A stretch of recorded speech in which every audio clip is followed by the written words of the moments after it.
Belichick are headed to their 9th Super Bowl together, and the team is going to their 3rd straight. It's no secret that New England is very polarizing. There were stories of tension in the building. Well, offensive lineman Trent Brown, who is in his 1st season with the Patriots, said all that noise is, quote, bull crap.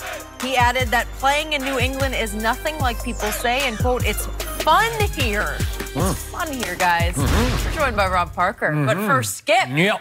Do you agree with those comments from Trent Brown?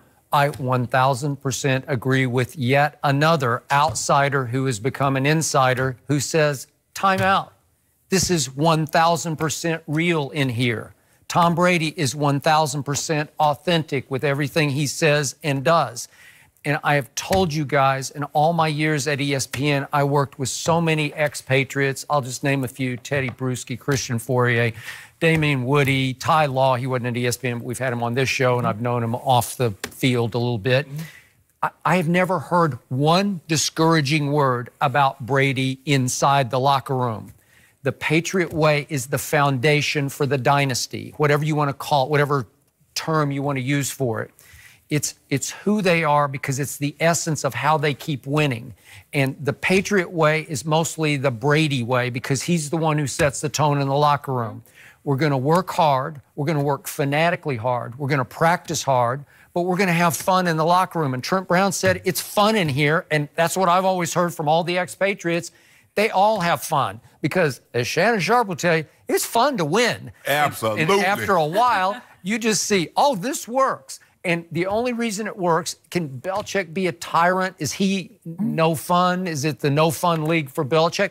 A lot of times it is, but the quarterback keeps saying, hey, this is just the way we got to do it. Do what he says. Do I think the quarterback believes in everything the head coach says? I do not. But he grew up being taught, just do what the head coach says, because in the long run, it will work. And it has worked there because the quarterback keeps saying, do it his way. In Cleveland, they rebelled against Bill Belichick, and it became a disaster, and he got fired because the players said, we're not going to take this from you. You're a tyrant. You're overbearing. You're asking us to do things that are unfair for us to do. And he was at war with the media, and here he can get away with it because the quarterback's 1,000% behind the head coach. And plus, he's won. He's won enough, Skip. That's the only reason you get away with it. No one's going to crawl and crash it. Okay, but remember, Belichick hadn't won when he got there. He had 4 out of 5 losing seasons in Cleveland, right? And his first year in Foxborough, they went 5-11. Well, nobody trying to hear the Patriot way. Okay. I don't even know if there was a Patriot way. Okay, and I know for sure, because I know one assistant on that staff that year, the second year under Belichick, they're thinking about putting their houses on the market because they lose the opener, and then they were losing the game number 2, and you know faithfully what happened. Drew Bledsoe got hurt, and here came that 6th-round draft pick from Michigan, and the rest is NFL history, unfortunately for Rob Parker. I agree with you. I agree with you, and I agree with Trent Brown, because it seems to me everybody is criticizing without intimate knowledge of what's going on from the inside. And as we say, how you going to hate when you ain't in VIP? See, everybody hating from the outside, Skip. You're not in here. You don't know what's going on. We winning. You're mad because we're winning. That's what you're really upset about. The Patriot way, whatever it is. You know, it's easier. And Trent Brown is a unique situation because he spent his first 3 years in San Francisco, if I'm not mistaken. He did. And then he got traded. And real quick, just to put this in perspective, his head coaches were Jim Tom Sula, Chip Kelly, and then Kyle Shanahan. So he had 3 years of the way the other half lives, right? And then he came here and he said, well, wait, that wasn't fun. This is fun. Go ahead. Because you're winning. Yeah. You know, the thing is, Skip, is like, and I tell this, and you know Coach Reeves, Dan Reeves. He played for Coach Tom Landry. He was an offensive coordinator under Coach Landry. And when he came, he brought the way Coach Landry practiced them, the way they met. That's how we did it. Well, that was my first 3 years. I was 22 years of age. So that's all I knew. And he is a tough guy. You better believe it. There's no nonsense. No nonsense. We thudded it up. We had pads on Friday. We played on Sunday. We had on pads and we thudding. We ain't put you on the ground, but we thudding it up on Friday. Skip, that's what I was used to. So anybody come after that, that's going to be a piece of cake. Now, had I come from another situation, had I come from the West Coast, the San Francisco 49ers, the way they did it is that they only had on pads on Thursday. When I got with Mike, when Mike came there, we had on pads for 8 plays on Thursday. No pads on Friday, on Wednesday, no pads on Friday, 8 to 16 plays on Thursday. That was the only time we had pads.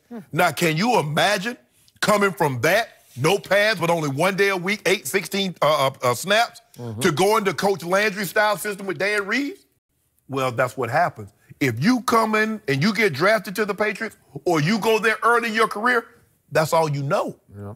Someone coming from the outside. See, it was tough for Ocho Cinco, Skip, because he'd been able to be however he wanted to be. Bring props, laugh, joke, bull jive.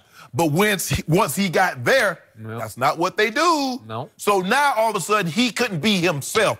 A part of him playing at that level was him being free, being able to have these shenanigans, being able to do all this stuff, send Pepto-Bismol and all this stuff to the opposing DB.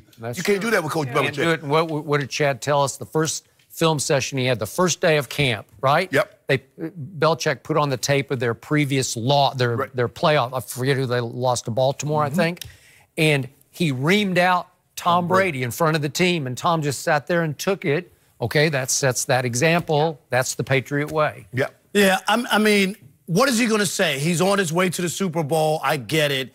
But Trent Brown's experience doesn't mean that what Lane Johnson and other people have said with their experience there is... Lane Johnson never been there. He's talking without intimate knowledge of a situation. But talking about other people who have been there and said that they didn't like what went on there. Okay. And I'll give you this. Here's the other thing. The Patriot way, when you talk about it, what really does that mean? Because I know Bill Belichick's had 8 or 9 assistants who've gone on to other head coaching jobs, and none of them, 0, have ever done anything. Zero. Right. All right, Rob. Wait, no, they couldn't take Tom Brady with them. But this is my point. So this way of how they do stuff, obviously there isn't a philosophy that's worked that you take and transfer somewhere else, and it's worked for other people. And the only guy who maybe rubbed off on Bill Belichick was Josh McDaniels when he got busted in Denver for videotaping the team's walkthrough in London. In London. All right, so that's the only guy. I'll buy that. So all I'm saying is, it's when you win, it's easy to just be on board. Trent Brown was in San Francisco where they were 13 and 35. You just mentioned it. 3 different coaches. What is there to like about that or to trump it? Nothing. You're on your way to the Super Bowl in your first year going to New England. What is there not to like?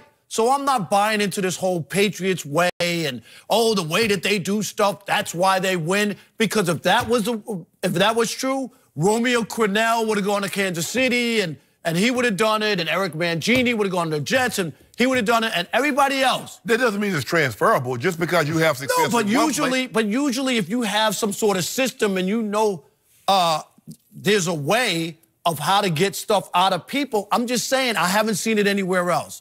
So I don't know that really exists other than they've been incredibly lucky. They've had a great defense, which I'll give Belichick credit, Shannon. And Tom Brady. Not the last 3 years. And Tom Brady, when given opportunities, has made people pay.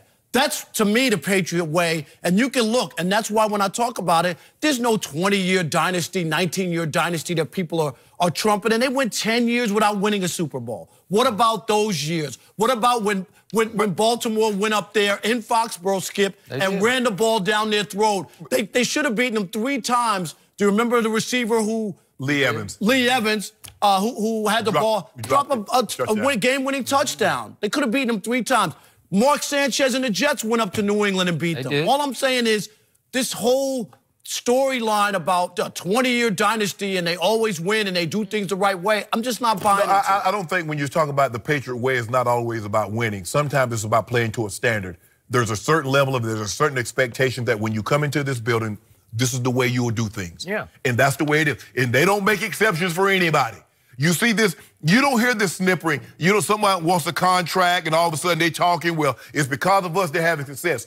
The things that go on in normal locker rooms, they might happen, but we don't hear about them like we do in other locker rooms.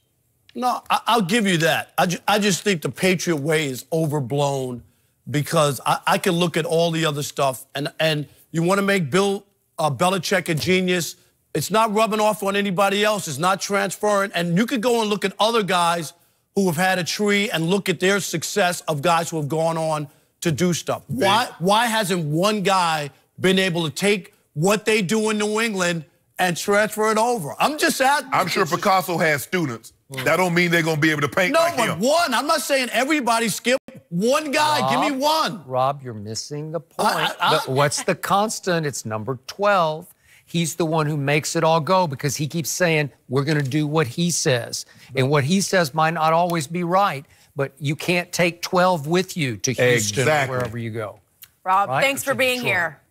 Have a good weekend. I got you. We got to leave it on that note. Sorry. You've been silenced. Next up, guys, we got a Hall of Famer, Terrell Owens. He is here. He is fired up about what happened to the Saints. I cannot wait for this. That's next.